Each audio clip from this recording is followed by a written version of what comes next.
Our cultural emphasis that our group Atlantis did is fishes. We chose fishes because of the wide variety of fishes there are, and how diverse variety we can use to make our language. For the different ways we broke down our fishes, we look at physical features and locations when breaking down fishes for our cultural emphasis. Things like how sharp they are, whether or not they're located in deeper or shallow water, or if they live in coral or not. Since our cultural emphasis is mainly on fishes, fishing is also played a huge importance in our culture. For example, the word for fish is va.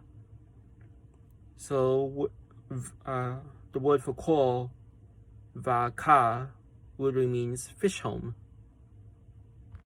The phonemes and allophones in our fish language are what make up our sounds in how they sound in our language.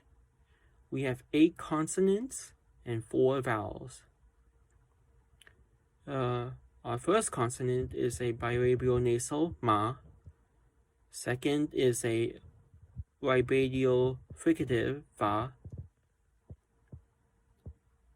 Third is a postavial lateral approximant, la. Third is a retroflexive fricative, sha. And a retroflexive plosive, da. The two that are together are vernacular plosive, and they are ka and ga.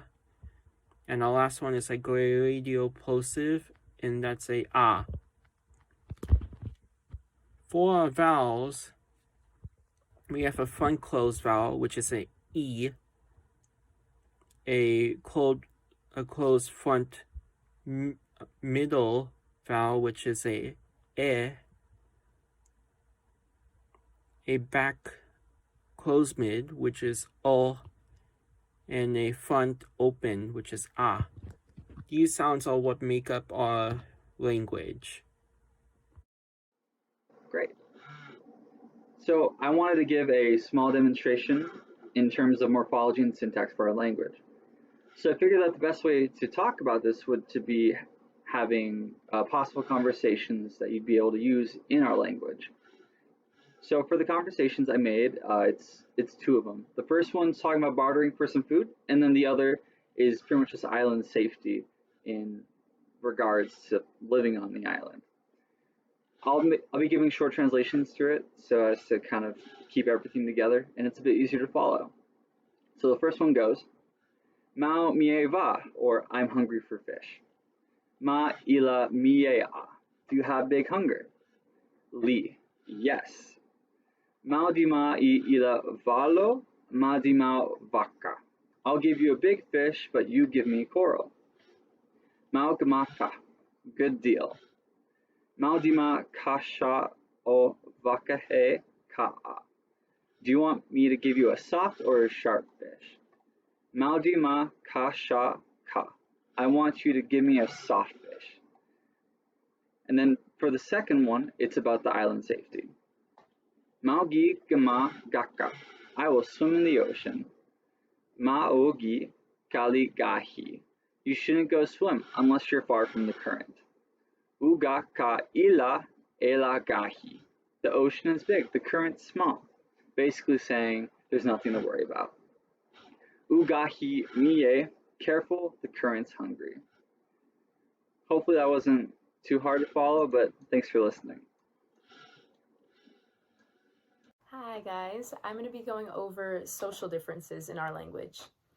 So for our language, we decided to differentiate shallow water fishermen versus deep water fishermen by changing the suffix either li or lo. So for deep water fishermen, we have the suffix li. So for example, if a deep water fisherman were to refer to fish, they would combine va with li, so va li.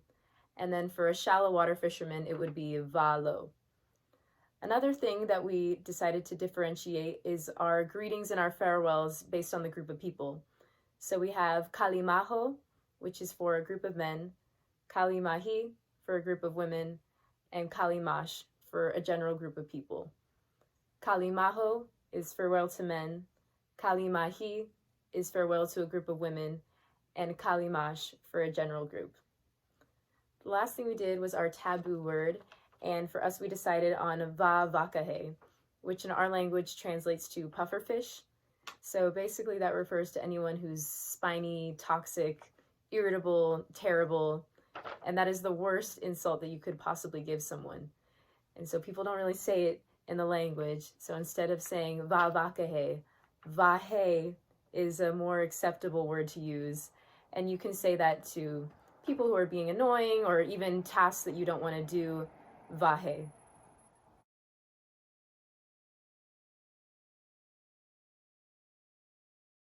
Intimate individuals or loved ones usually maintain 1 to 2 feet from each other, sometimes even less. People with close bonds are protective of one another, just like fish that tend to swim together for protection. They will touch more often, like holding hands or hugging one another. Relatively equal people will maintain 4 feet to keep conversations feeling friendly without being too personal. Social interactions are about 5 feet. This extends to business interactions, especially with fishing, which our culture is economically dependent on. It is also considered rude to fish within 5 feet of another fisherman. Public is approximately 6 to 8 feet. In our culture, the palm coming towards oneself greets another person, essentially inviting others to converse. Doing the opposite, the palm facing away oneself in our culture says goodbye, and is the nicest way to end a conversation or leave from a situation. Some other gestures include pointing to your bicep, which is used to indicate the length of a fish that was just caught, measured down all the way from your shoulder. Forming your hands in a circle and expanding is a taboo gesture that says a va vakai or a vahai is around and in ear range. Moving your hand like an ocean wave is a quick way to say hi to someone from a distance. Unlike the open palm and pull gesture, this gesture indicates that you notice someone's presence, but you cannot easily talk or invite them into a conversation. This is usually used if someone is in a hurry or in a certain situation in which talking to them or including them in a conversation would be rude. We borrowed the words market and school from group 2, as these words are associated with fish in our culture.